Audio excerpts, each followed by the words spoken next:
Ben ritrovati gentili amici e amiche alla visione all'ascolto per quanto riguarda le notizie flash dal Friuli Venezia Giulia. Una persona è stata soccorsa dal personale medico infermieristico nel primissimo pomeriggio di oggi per le ferite che ha riportato a seguito di un incidente accaduto lungo Viale Palmanova a Udine. Per cause in corso di accertamento da parte delle forze dell'ordine si sono scontrati uno scooter e un'auto. Gli infermieri della Sores hanno inviato sul posto l'equipaggio di un'ambulanza e quello dell'automedica, entrambi provenienti dal nosocomio friulano. Hanno attivato per competenza i vigili del fuoco. La persona ferita è stata presa in carico dal personale medico che l'ha trasportata in codice giallo all'ospedale di Udine dove si trova tuttora ricoverata.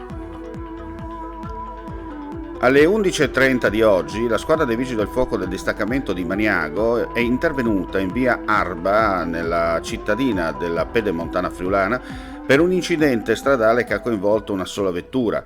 Giunti sul posto, i Vigili del Fuoco hanno trovato una vettura ribaltata su un fianco e la guidatrice ancora all'interno del veicolo. Mentre alcuni componenti della squadra prestavano i primi soccorsi alla signora, gli altri stabilizzavano l'autovettura e abbattevano gli schienali dei sedili con lo scopo di creare lo spazio necessario a soccorritori e barella. Giunti sul posto, il personale sanitario, in collaborazione con i Vigili del Fuoco, ha posizionato la signora che aveva perso i sensi per alcuni minuti sulla barella spinale, che poi è stata estratta dall'abitacolo facendola passare dal portellone posteriore della vettura. Una volta fuori dalla macchina, la ferita è stata presa in carico dal personale sanitario e i Vigili del Fuoco hanno completato le operazioni di messa in sicurezza del veicolo incidentato e di tutta l'area del sinistro. Sul posto, per quanto di competenza, la polizia locale. Chiaramente la donna è stata successivamente trasferita all'ospedale di Pordenone, dove si trova tuttora ricoverata. E ora ci trasferiamo a Trieste, parliamo di Barcolana.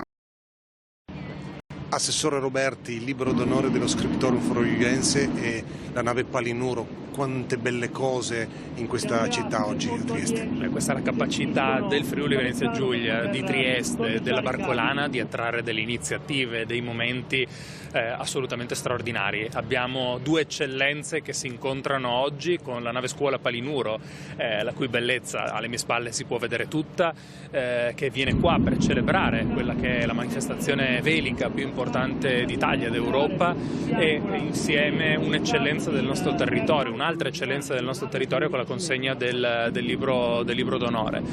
Libro curato dallo Scriptorium San Daniele del Friuli, dove altre eccellenze attinenti al libro sono presenti. Pensiamo alla biblioteca guarneriana, pensiamo alla scuola del libro, insomma delle eccellenze del nostro territorio che si incontrano in questo momento eccezionale. E la capacità della Barcolana negli ultimi anni è sempre più quella di poter coniugare la manifestazione sportiva e l'evento festa che la caratterizzano ormai da anni, ma sempre più con eventi culturali di altissimo livello che fanno risaltare quelle che sono le eccellenze del nostro territorio. Grazie per la visione e l'ascolto. Ulteriori news come sempre sul nostro sito friulitv.net. Non resta che augurare a tutti voi un buon proseguimento di giornata.